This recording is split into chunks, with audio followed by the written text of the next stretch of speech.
What would the world look like without trucks, cars, and vans? Quiet, peaceful, and clean.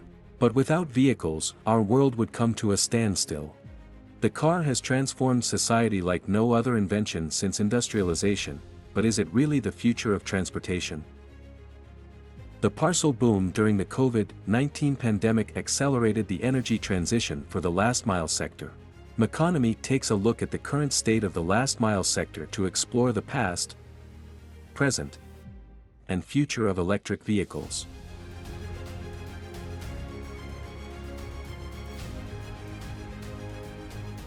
The invention of the automobile allowed modern societies to thrive and grow without depending on long horseback journeys. This new form of transportation revolutionized the movement of goods, people, weapons, and ideas, transforming city infrastructure.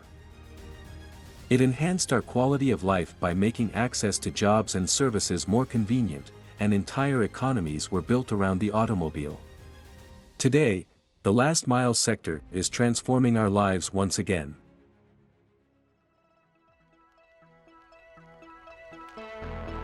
The global electric commercial vehicle market size has been valued at $71.04 billion in 2023 and is poised to grow to $405.01 billion by 2031. In Europe, 100% battery-powered light commercial vehicles currently have the highest sales among all fuel types. Across the European Union, there are more than 6.4 million medium and heavy commercial vehicles in use, transporting approximately 13.6 billion tons of freight annually. Moconomy is profiling both small and major players in the global commercial electric vehicle market.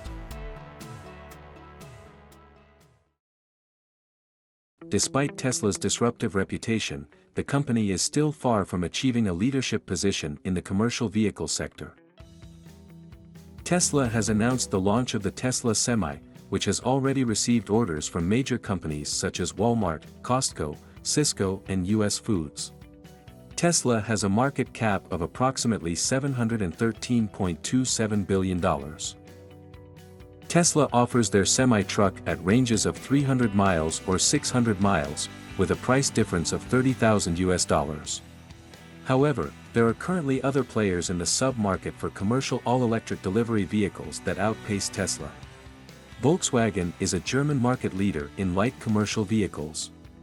Currently, Volkswagen offers 3 electric vans. Their partnership with Ford aims to expand in Europe in order to speed up production and reduce the cost of electrifying vehicles. Volkswagen's market cap stands at approximately €56.82 billion. Renault Group, a leading European manufacturer of light commercial vehicles, offers the EasyFlex van and has forged a significant partnership with Volvo and the shipping group CMA-CGM.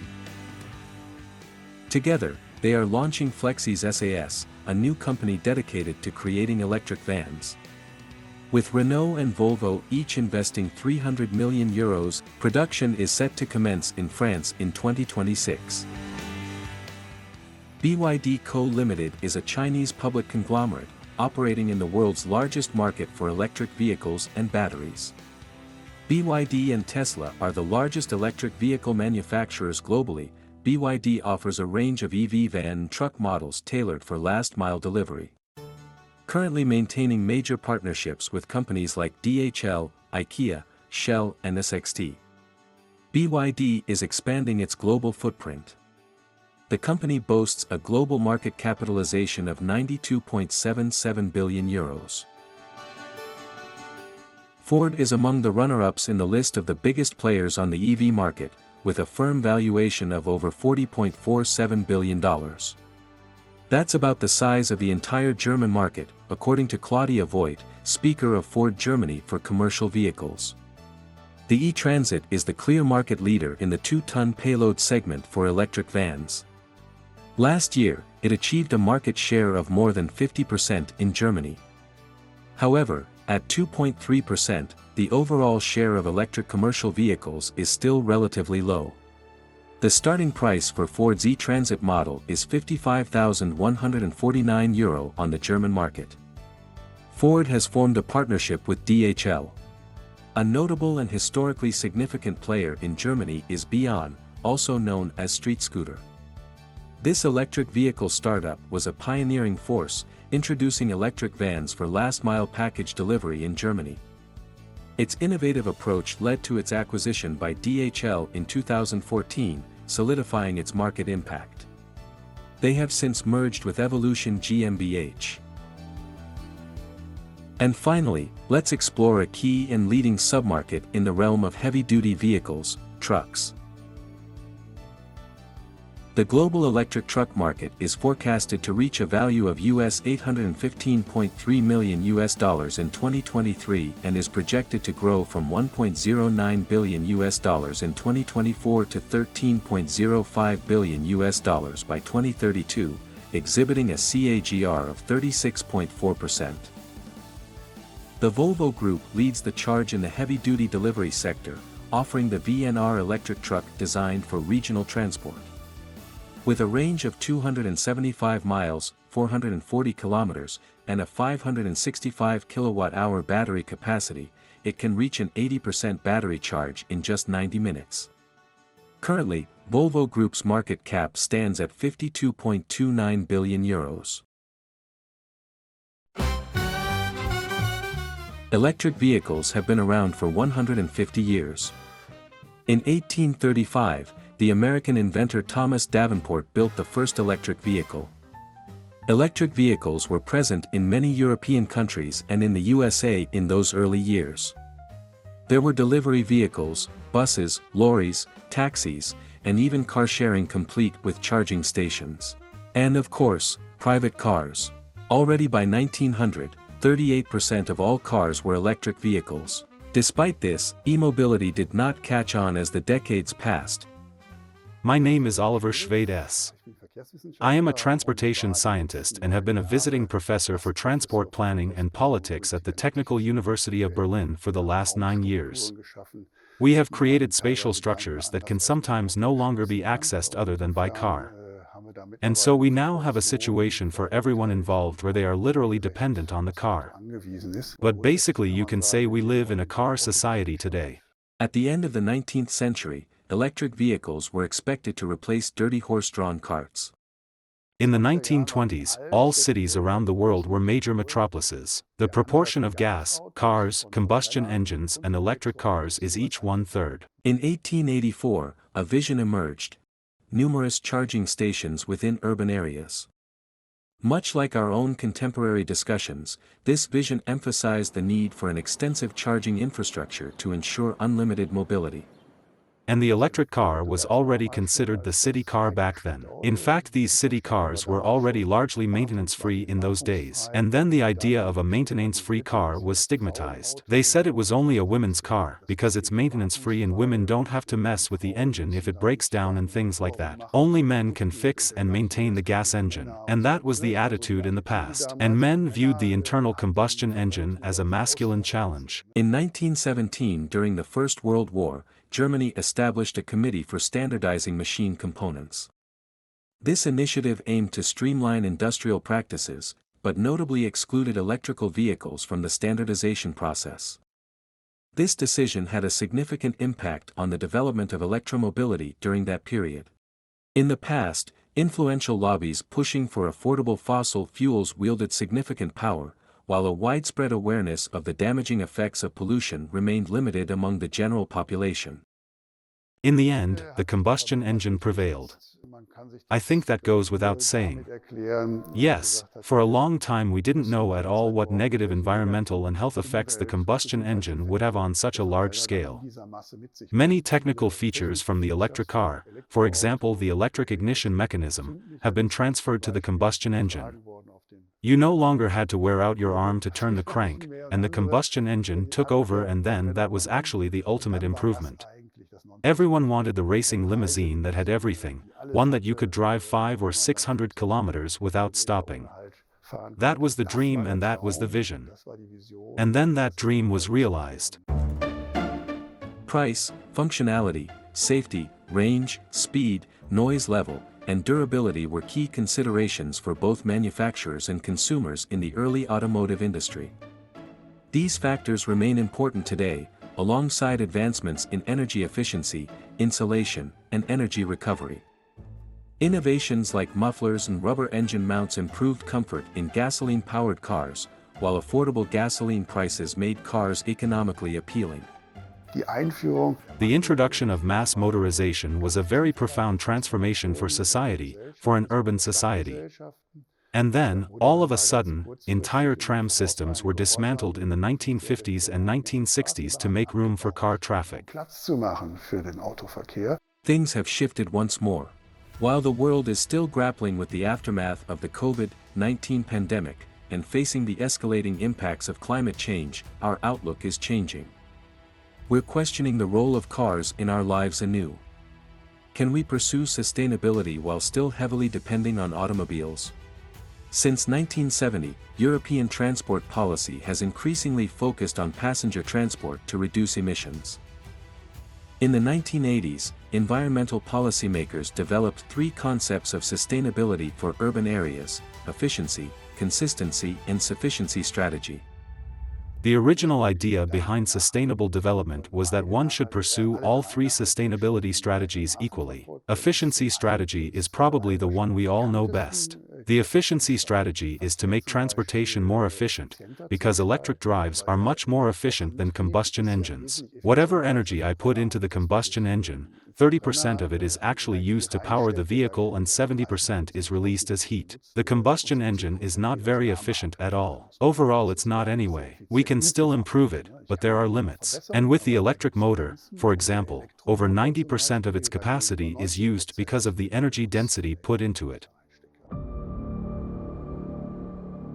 The two strategies that are less popular are consistency strategy and sufficiency strategy.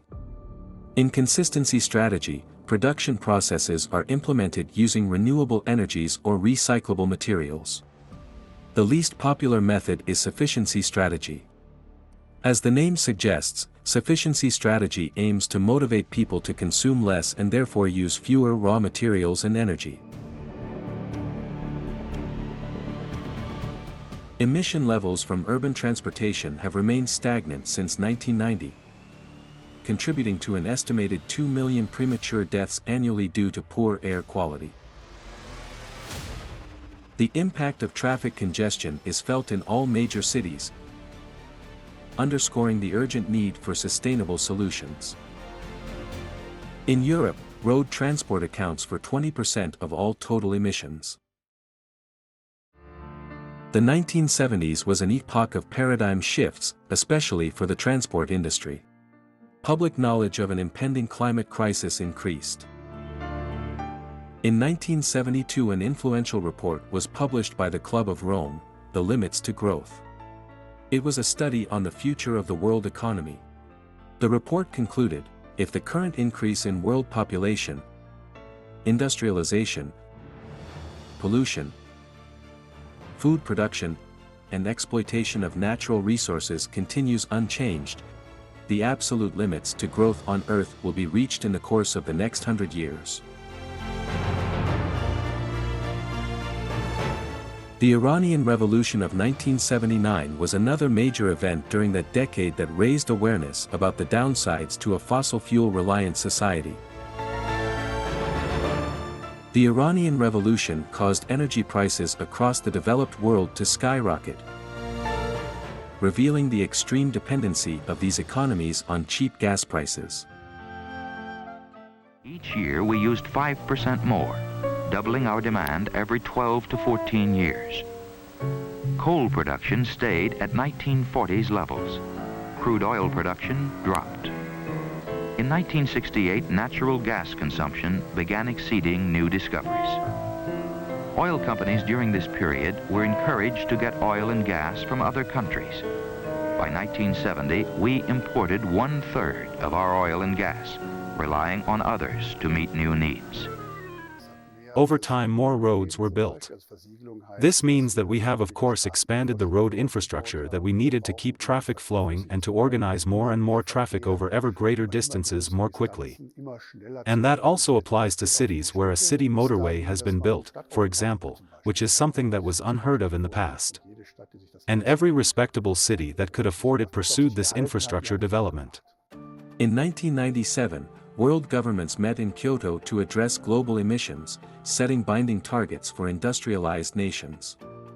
The agreement, which came into force 8 years later in 2005, set the first internationally binding target values for greenhouse gas emissions.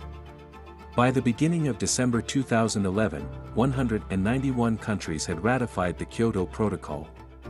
The USA refused to ratify it in 2001. The United States have remained the largest polluters in the world.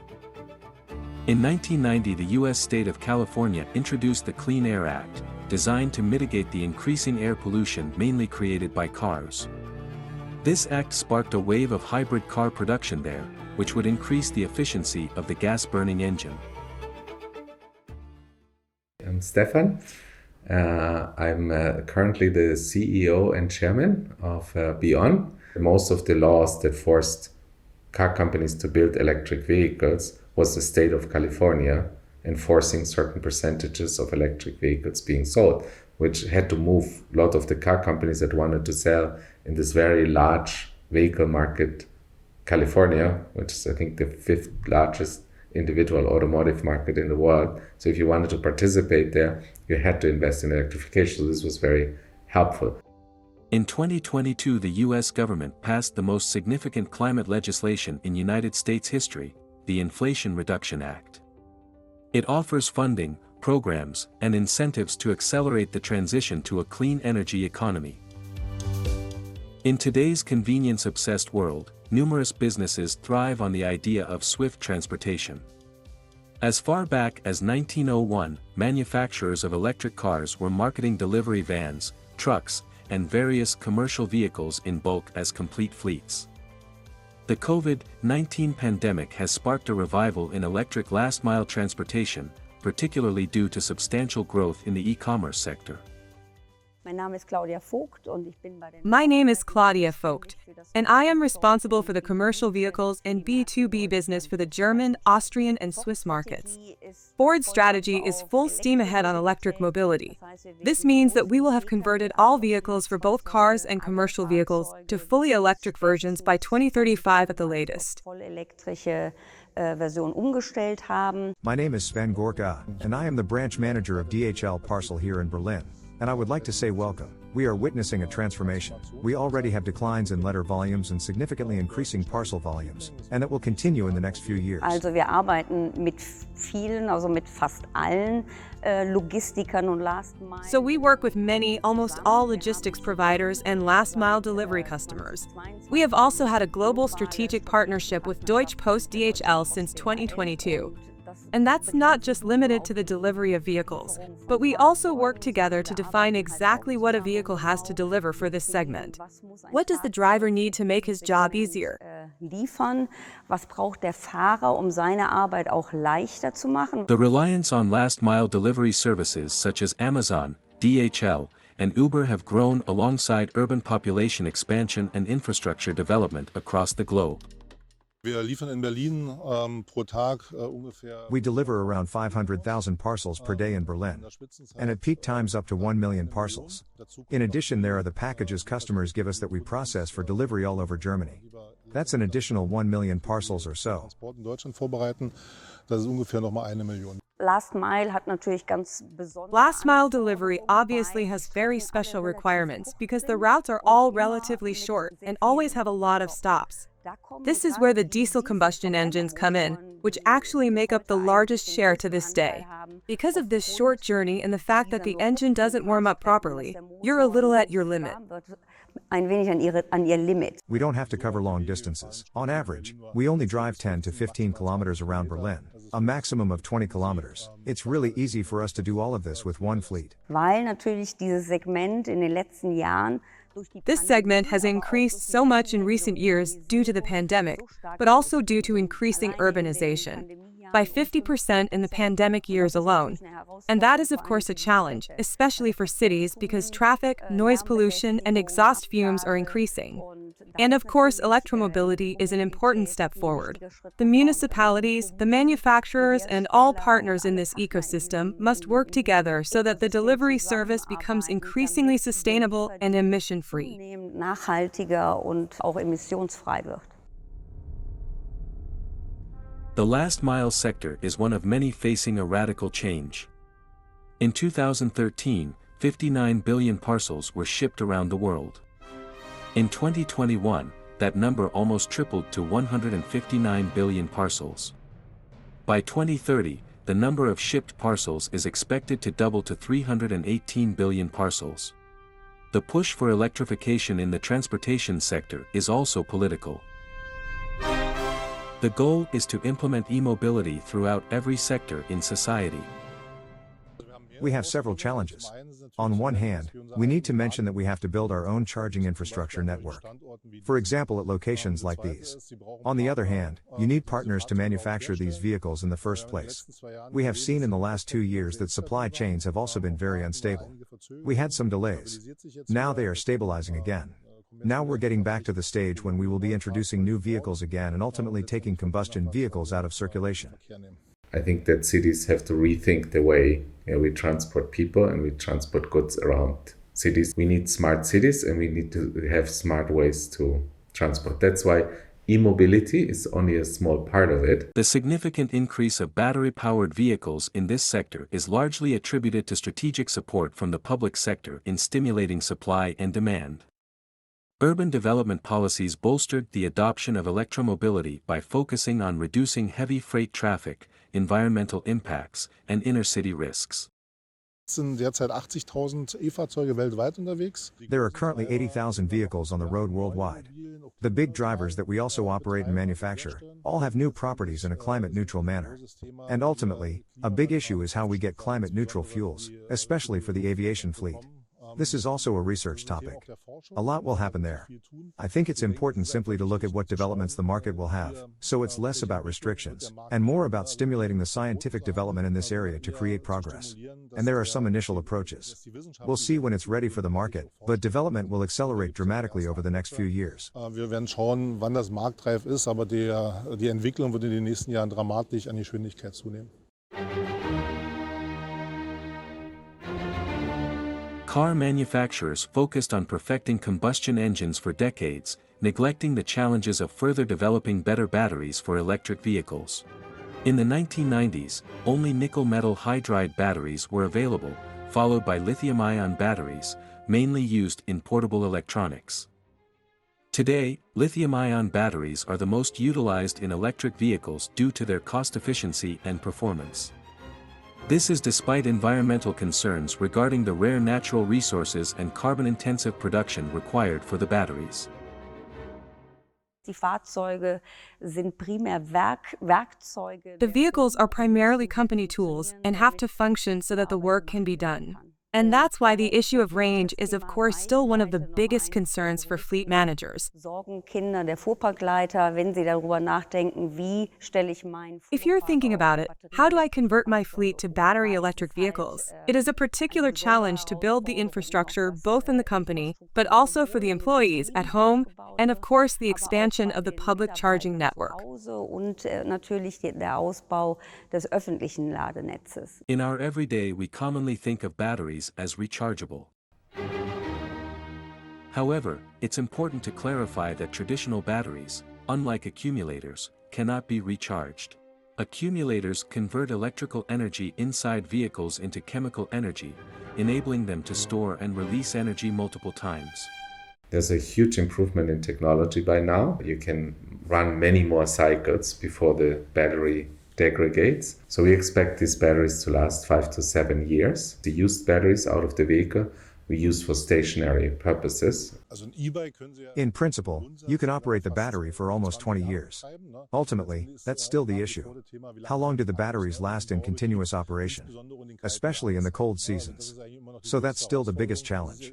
To be honest, it's no different than a conventional car, which has less mileage in winter than in summer under ideal conditions. Ich glaube, da geht das Fahrzeug. I think the vehicle is more likely to break down than the battery needing to be replaced. So we don't actually assume that the battery will need to be replaced during a customer's life cycle. Lebenszyklus bei einem Kunden ausgetauscht werden muss. The battery significantly influences the value of the vehicle. The older the battery, the lower the resale value of the car. Naja, also We don't have any experience yet with battery replacement. We assume a battery lifetime of around 8 to 10 years. Laufleistung von 8 bis 10 Jahren aus. They are lasting much longer than we all thought. I think that many of the companies that have been out for a while with battery electric vehicles have this experience that they're lasting quite long. The raw material itself doesn't degrade in the battery. It's just the battery function degrades, so you can recycle the components of the battery. And this will be a big part of the new business model in a circular economy to recycle this and reuse these raw materials. Urban mining is the process of reclaiming raw materials from waste products sent to landfills. To reduce our dependence on raw materials for batteries, we need to research alternative technologies, recycle batteries, or improve battery technology. The EU has set strict recycling quotas for used batteries. Starting in 2027, nickel and cobalt must be recycled at a rate of 90%, increasing to 95% by 2031. Lithium is in many rocks in the world, and you just have to decompose and take the lithium out. We think that over time, the largest source of lithium will be actually recycled batteries, and urban mining will become a large part of reutilizing these raw materials for future battery production. A potentially disruptive technology, such as lithium-sulfur or solid-state batteries, could replace long-term lithium-ion batteries. The global production of accumulators is mainly happening in China and South Korea. Every service case and every vehicle have different requirements. Batteries for drones have different needs than batteries for e-bikes. The race for the next development is still ongoing. There's more than one way to do it. There is certainly the idea that you can transport everything on cargo bikes. Then we would honestly be following the approach in Bangkok. But that is simply not possible in Berlin. We have the classic delivery, where we say very clearly, we are aiming for the jumper state with an electric vehicle. We have a huge network of packing stations, which we are constantly expanding. Let's look at the topic of neighborhood delivery in Berlin. Closed neighborhoods only allow limited delivery, for example via micro depots. And we have had a pilot project since last year in which we supply a micro depot across the Spree with a solar-powered boat, along with 2 partners. One is Behela, who do the loading and unloading. We are the DHL partner branch here in Berlin, and another is Solar Water World, which provides the boat itself. With electrification, the automotive industry will rely more and more on costly specialty materials, including cobalt, lithium, copper, nickel, manganese, and neodymium. To maintain their competitiveness in the industry, car manufacturers must secure these raw material markets and conduct research into batteries that will make cars viable for the future. The growing demands for e-mobility will also increase the demand for raw materials and its dependence on countries that source them, such as China, which is the leading supplier for battery-grade minerals. This is still an incredibly wasteful industry, right? Number one, many of the vehicles we build are not being used at their full potential. When you look in cities, how many vehicles are parked and not going to be properly used all the time. Then also the efficiency on how we deliver packages, on how we move people, right? With the traffic systems not being smart. The expansion of renewable energies is critical for electrified, largely emission-free road transport. On June 8, 2022, a majority in the European Parliament called for an end to the production of combustion engines. From 2035, only cars that do not emit any climate-damaging greenhouse gases will be allowed on the market in the EU. In the U.S. state of California, the sales ban is expected by 2035. Only 8 other states in the U.S. are following California's lead. China, the upcoming economic hegemon, is banning sales by 2030. Unsere Werke haben das Ziel, je nach Standort. Depending on the location, our plants have the goal of becoming fully climate neutral by 2035. Also das Werk So the plants in India and in Turkey will be climate neutral by 2030. neutral sein. Here in Cologne, we already produce in a climate neutral way. Und natürlich wollen wir, dass die Lieferketten And of course, we want the supply chains to be completely climate neutral by 2035, at least for our direct T1 suppliers.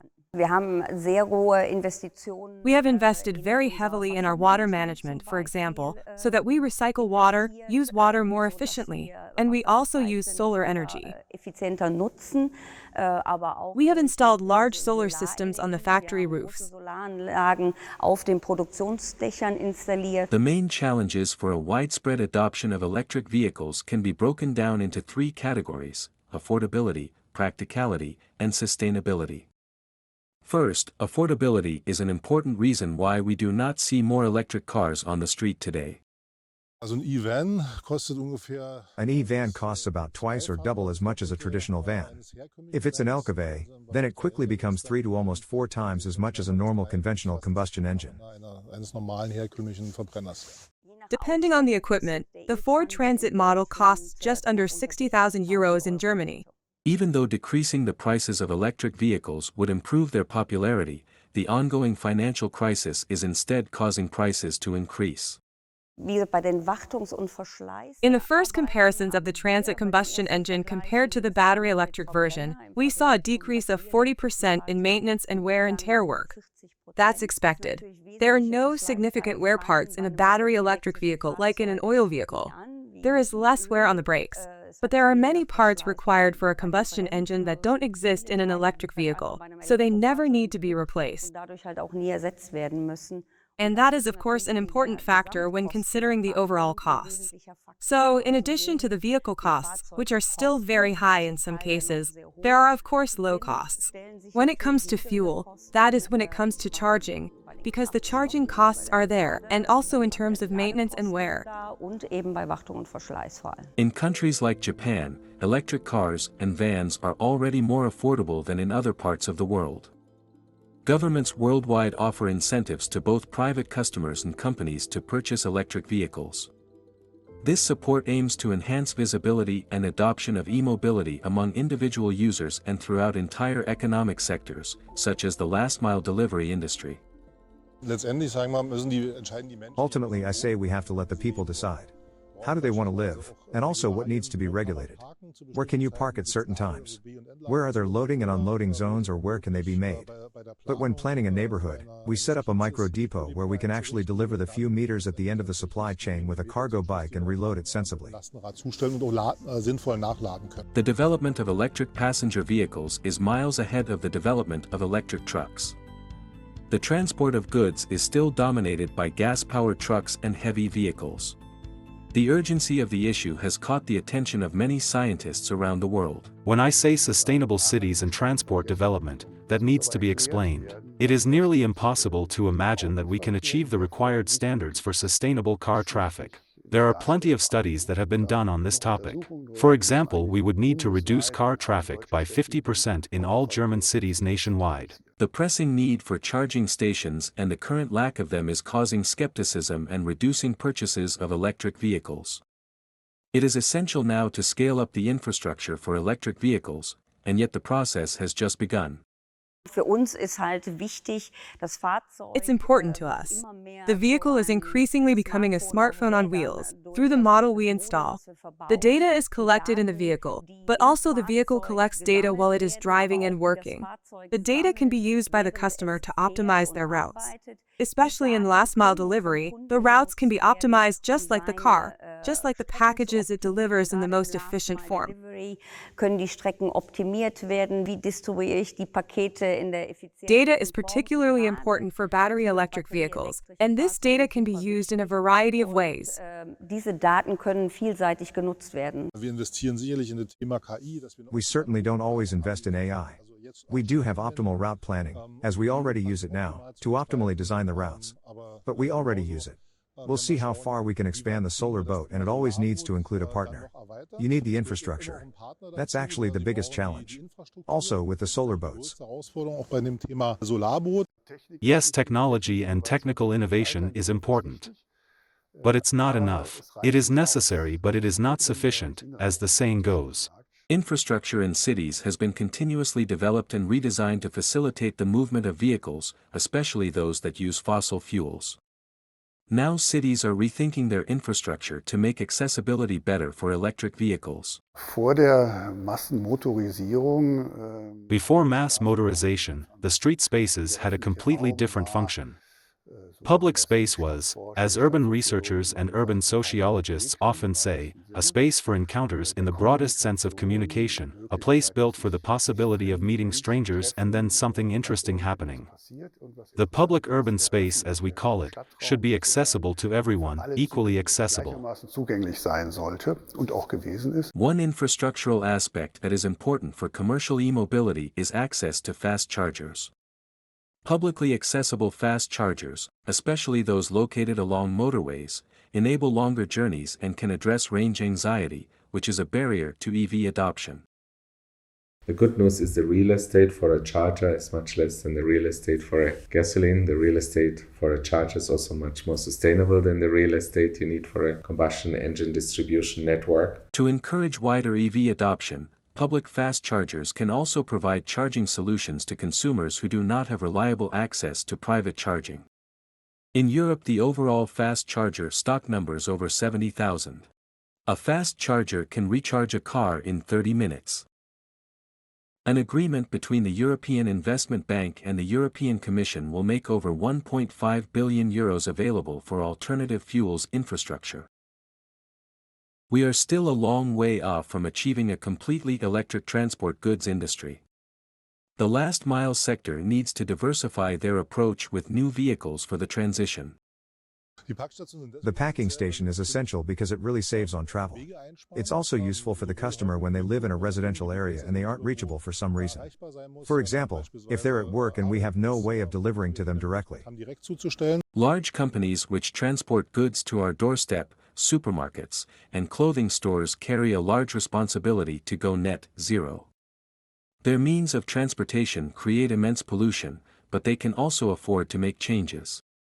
The global share of electric-powered light commercial vehicles is only 3.6%, which is meager when we consider that light commercial vehicles take up 1/4 of the total share of passenger cars.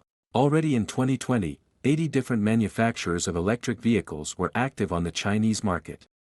Also der chinesische Markt ist ja auch insgesamt der größte Automobilmarkt. The Chinese market is the largest automobile market in the world overall. And of course it is also characterized by the fact that there are many mega cities there. And I believe that with these cities and the explosion of the auto industry in China, which is growing as quickly as the automobile market is, the only answer can be electromobility, because otherwise the cities would collapse completely. Weil sonst die Städte komplett kollabieren würden, Where CO2 and air quality are concerned, the Chinese government also intervenes in the market with incentives programs and massively supports electromobility. Mit Incentivierungsprogrammen in den Markt ein und unterstützt die Elektromobilität massiv. China leads the way in transitioning to an electric society, thanks to robust policy and government-subsidized support from the Chinese Communist Party. This backing has enabled China to adopt electric vehicles at a much faster rate than Western countries. Electric cars and vans are more accessible to the middle class in China compared to Europe and the United States. Moreover, China's investment in infrastructure is unparalleled, with 1.76 million EV charging stations already installed. But could our future also look completely different? Es gibt natürlich verschiedene Megatrends in der Gesellschaft. Einer ist Urbanisierung und dann gibt es noch viele andere. There are of course various megatrends in society. One is urbanization, and then there are many others. And of course, when you think of delivery services, you immediately think of electrification, but perhaps also of autonomous driving. Especially in an aging population, it can be an enormous advantage if such services are brought to your doorstep by electric vehicles, and especially in urban centers. It is becoming less and less necessary to own an individual vehicle, I believe it will be a key element to implement a mobility concept in urban centers that consists of many components, where many different providers work together to provide the perfect mobility solution for the individual, resident of the urban center, so that there is much less need to own a car in the future. Darzustellen, sodass es da viel weniger notwendig sein wird, in Zukunft ein Auto zu besitzen. Of course, if you live in the country, this will be a completely different challenge than if you live in the middle of the city center. And some cities like London or Paris are already progressing a little faster than we might in Germany. Schreiten da ja auch schon ein bisschen schneller voran als wir in Deutschland vielleicht. Singapore is an example where car traffic plays a very minor role. Because the government has simply made it so expensive that hardly anyone can afford a car. And when it's a status symbol, it's desirable, but also not possible for most people to drive around in their own car. The global consensus is that our future will be powered by electricity. Governments and industries are pouring significant investments into this transition. If we want to preserve our planet, it's crucial for everyone to participate. Industries must take a leading role in bringing this transition to fruition. While electric cars are a significant part of the solution, they're not the sole answer to all our challenges. Their exact role in our sustainable future is still being determined.